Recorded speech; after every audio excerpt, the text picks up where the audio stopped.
Hey, everybody. My name is Michael McDowell. It is great to be with you today. We're going to be talking about habits 5 through 7. How do we launch a project? And when we launch a project, we're starting at transfer. So we're giving students an application-based problem or problems that they're going to need to solve over the duration of time. That could be a day, that could be a week, that could be 3 or 4 weeks, that could be a multi-month problem or project, just depending on how far you want to go with that particular problem.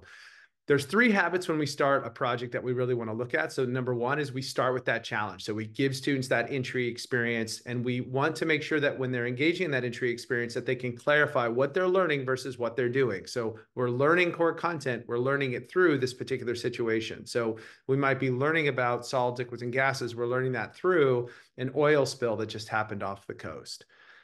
Habit 6 is really about naming the gaps. This is where students can actually see the difference between what they know and where they need to go in terms of their learning. This is where we look at pre-assessments with students. So what do they know?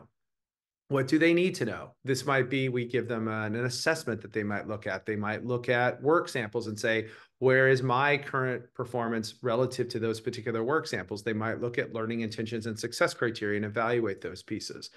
And then the final habit is looking ahead. What are my next steps? So now I know where I need to go and where I am. What are my next steps to be able to support my learning over time? So to me, these are the three key habits.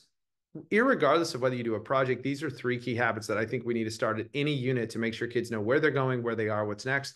The unique piece here with problem and project-based learning is we do start with transfer. We give students that opportunity to see that they're going to be applying over time and that they're going to need to develop surface and deep level learning in order to apply that level of work. Thanks, everybody.